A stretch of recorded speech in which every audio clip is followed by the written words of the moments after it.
Now, our next speaker is Christopher Sheehan.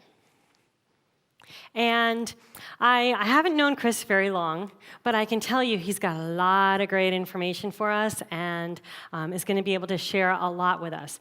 Chris comes to us from Arizona State University. Now, Chris was a teacher in science, math, and technology, and he served as an instructional coach in the K-12 arena. So he really worked diligently in helping teachers implement instructional technologies into their classrooms to fit those instructional needs that they had. And from there, he transitioned to ASU, where he has been heavily involved in an e-portfolio project. And I just love the idea of e-portfolios. If you don't know what they are, you're going to see really soon. But I love the authentic learning experience and the opportunity for students to have something that they can really use throughout their lifetime. Now, I asked, Chris also teaches online at ASU. He teaches education technology classes. But the thing that I loved most about when I got to meet Chris is he just very nonchalantly said, I have lots of kids. And so, and you'll get to meet his kids in this presentation, so just wait. But please join me in welcoming Chris Sheehan to the stage. Thank you. Hi.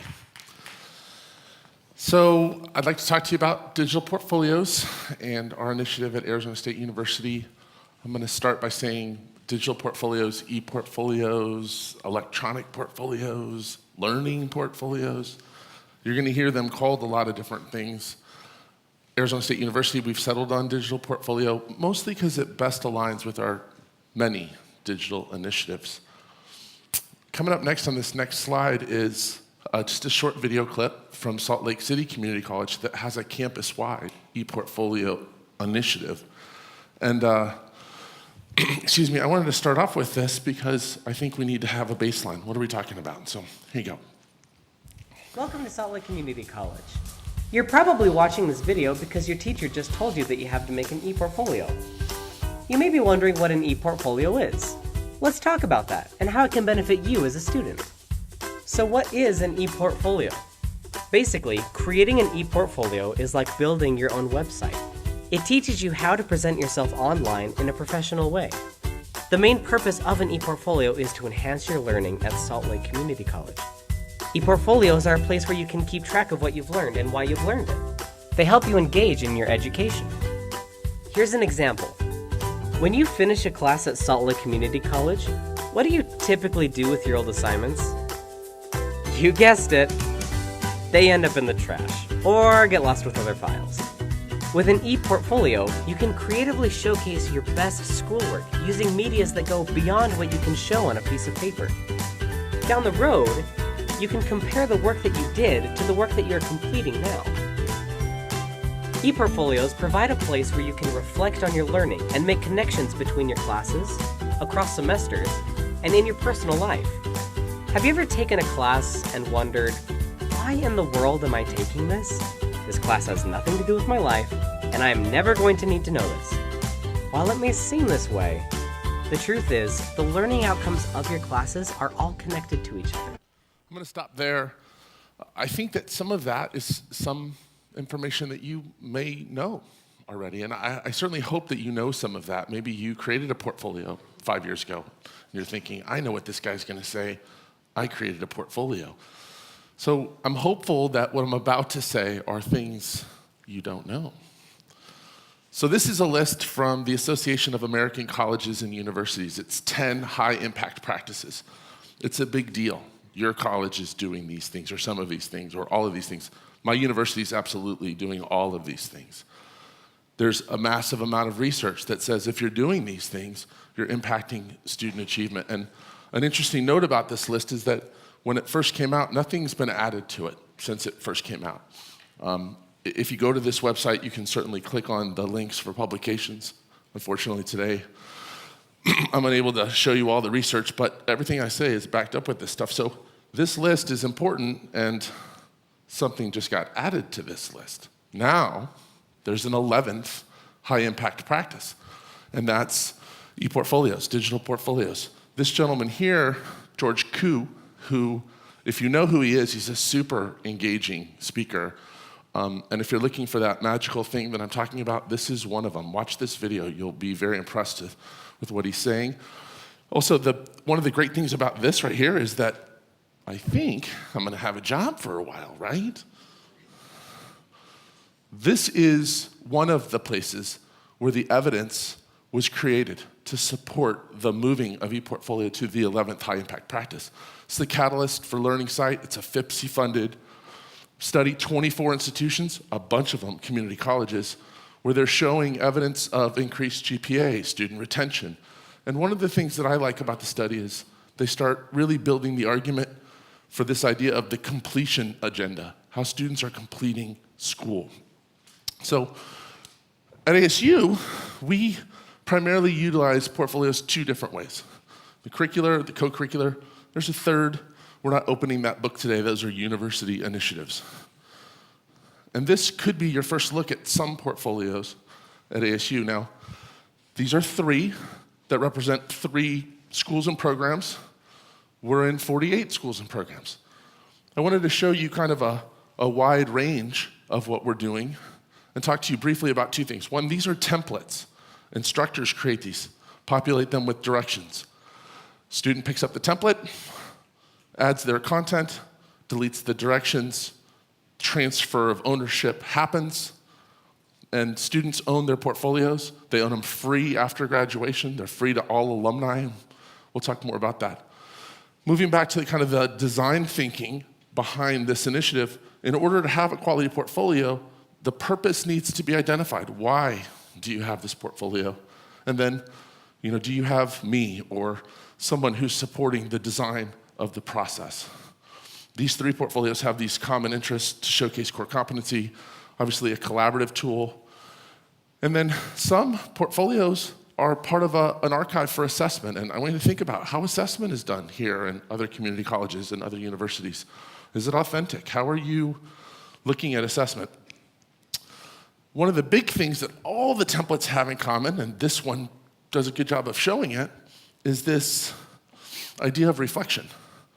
And we have some pretty powerful people and fantastic, professors and instructors at ASU who have taught me a lot about reflection, and I want to move to that concept. And so the Vice Provost Dwayne Rohn at ASU, certainly his body of work is this. The director of the writing programs, Dr. Shirley Rose, Catherine Heenan, and then the shop at the Writer Studio, that's ASU Online, Michelle Stuckey and her team. When I peeked into the original pilot for this was my area of learning, why this is important. And certainly the power and promise of a digital portfolio is this. Can you have a student make connections between what we're telling them they have to learn? This is the program outcome. This is project 1. You've done project 1. Can you make that connection between the outcome and the program, and your own work? So I think that this is one of the best paragraphs I've found about that, by the way. So some of what I've talked about is the curricular. I want to talk a little bit about the co-curricular because I think it's another way that students touch portfolios, and certainly ownership here is optional. So this is our Fulton Schools of Engineering. This is a program called the Global Challenge Scholar Program. Students opt to be a part of it. It's associated with the National Academy of Engineering, and it's really a micro-credential, right? Today's conversation is not about digital badges or micro-credentials, but a student chooses to have this. So think about this. I'm an engineering student. You're an engineering student. I'm a 4.0. You are too. We're both mechanical engineering students. What's the difference between us? Right? That's really this conversation. A student opts to participate this to separate themselves and build a body of evidence that allows that separation. This is Amy Trowbridge, fantastic program, and some fantastic portfolios are coming out of this. Another example is from our business college. And this is another micro-credential, an opportunity for students to build additional credentials while they're in their academic years. A component of the leadership and business certificate is this experiential learning and the opportunity for students to go do things and show leadership skills while they're doing it. And obviously a digital portfolio seems a logical place to showcase those kind of experiences. This is a chunk of my presentation. This is a pilot right now, and I'll be clear about that. This is, again, in our College of Engineering, and I'm working with Assistant Dean Ganesh. If you know this person, he's a fantastic human. And this moves away from a course or a program into a concept of a college-wide portfolio, right? A student who wants to be an engineer, and this initiative's called Engineering Futures, and I've got it set on one of the sections, the goals section. So you're a freshman or you're a transfer student, you come to ASU, you want to be an engineer, you pick up this template, and we support you through this process. One of the things we want you to do is figure out some goals for yourself, right? And then the design thinking is we need touch points on that. That student fills this out, some instructors or maybe a mentor maybe reviews it with them, and then in the future, the student is circling back to this. They're reviewing their goals. They're adding new goals. This is an interactive component. Certainly, the skills section. You're an engineering student, you have skills when you enter and exit our degree. And if you look at some of these skills here, how does a student discuss leadership in a resume? 2 sentences, I'm a good leader. How about an opportunity for them to show evidence of what they're a leader? And maybe multiple pieces of evidence. Maybe their first leadership opportunity is their freshman year, and maybe future leadership opportunities land on their portfolio as well. The last thing I want to talk to you about is, this research component, which if you looked at that list earlier from the Association of American Colleges and Universities, undergraduate research is a big one. And I don't think that freshmen touch research, but moving back to the design argument of this portfolio, that's the elephant in the room, right? A student still has this portfolio. They're looking at this research component. They're thinking, I'm going to do research. So maybe they look into that. Maybe they learn what other students are doing research on. Maybe they're better prepared to do their research as they look at this body of work. Certainly, we've added a component of images. We want students to talk about where they learn best, who they learn best from, right? Maybe some experiences that they've had on campus. And then, as I mentioned previous, that reflection component is, well, it's the ball game. Can students make those connections? Can they talk about what they've learned? So, I'm going to talk briefly about our vendor. Our partner in this is Digication, as in digital education, and this is their new user interface. So portfolios at ASU will be looking much more like this. This is a template that we created for Changemaker, which at ASU, if you're a student and you want to do some community impact, you can apply and receive financial contributions to support that community impact. And then the argument would be, what a great place to showcase what your community impact is, and another example of how we're using digital portfolios at ASU. I'm very excited about this pilot right now. So I'm going to talk briefly about the student value here. I've done focus groups, I've done student surveys. Most students are pretty jazzed about getting a portfolio because, one, they own it. 2, it's really that third bullet point for me. The student has a voice in their own portfolio. They're saying, this is what I liked, this is what I learned, this is how I learned.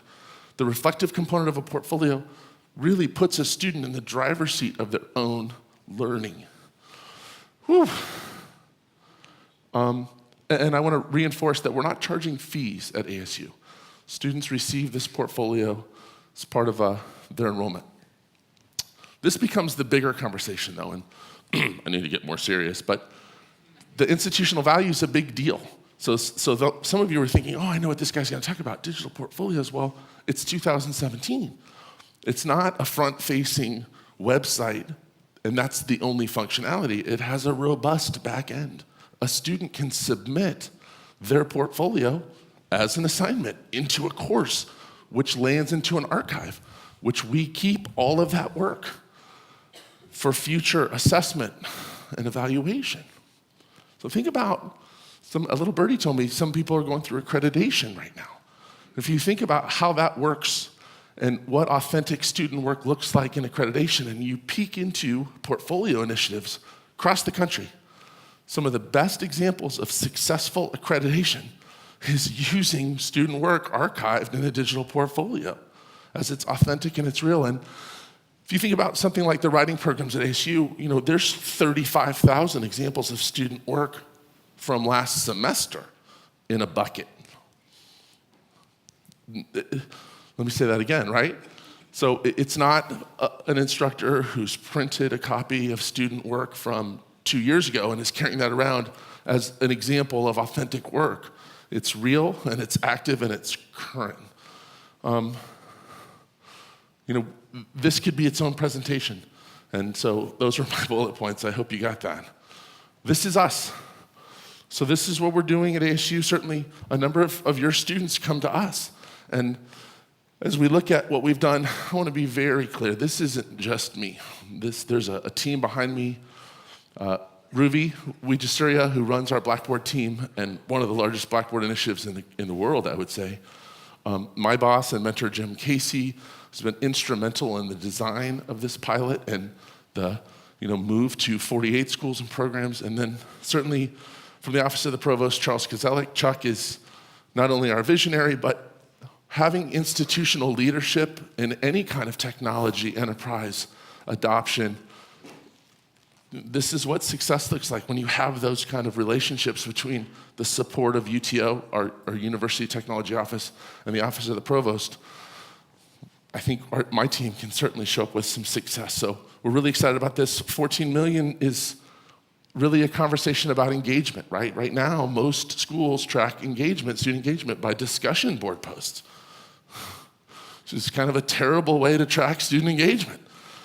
If you look at some of the research coming out of Notre Dame, right? And Notre Dame is one of the leaders here. Stanford, Duke, UCLA, there's a number of schools that have a part in what we've learned. But, there's some research out of Notre Dame that says, hey, listen, we think we can use digital portfolios as a predictor to student retention. So I would be remiss if I didn't tell you of all the interesting other use cases that we're peeking into. I'm running out of time. Where are we going with this? I hope that you find this part interesting. So this is the National Association of College and Employers, and this is a list of 7 career readiness competencies. Student wants to get a job, they should be having these competencies in order to support a strong interview, right? A career fair visit. So, and I think you know where I'm going with this, right? How do you show these competencies? Isn't it an option for a student to show critical thinking by providing evidence and examples on their digital portfolio? And even if the employer wasn't interested in seeing that portfolio, what if the student reviewed that right before they walked into the interview? What if that student reviewed that right before they went to the career fair? We're finding that the larger portfolio community is talking exactly about this. How do we give students an opportunity to provide evidence to support post-graduation employment? I do have an army of kids. These are my guys. These are triplets. They're in first grade. And wait for it, they are using digital portfolios in their first grade classroom. So I'm going to show you a little bit of one of my kids and the idea of, well, I think you guys can see where I'm going. Let's see. So this is Bodie. And there's some audio somewhere. Nope. Well, Bodie tells about his New Year's resolution, and he says he's going to be nice this year. 2017 will be awesome. I will listen at school. I will be nice. Very excited about that. So, I think it's pretty easy to make the connection. Imagine a world, right? Imagine a world. Your kid picks up a digital portfolio in first grade, begins to curate their best work, examples of their learning, critical thinking, audio and video reflections of what they've learned. I mean, the question at my dinner table, what have you learned, is great because I've already seen it. Imagine a world where they come to you or they come to me at ASU with that portfolio. So a number of people have said, well, what do I do next? Chris, great presentation. I hope you think it's a great presentation, but they go, what do I do next? Where do I go? So this is your start. Make some observations, peek into it. Portfolios are everywhere. Look into your content area. Look into your initiative that's co-curricular that could be an option. Talk to Lisa, call Lisa. You have a number of brilliant people at the learning and technology studios at every campus. That's where I would go. And also, ASU is part of a larger community outreach. We want to be a partner. If we can help you, we will. And on behalf of the University Technology Office and Academic Technologies at Arizona State University, thank you.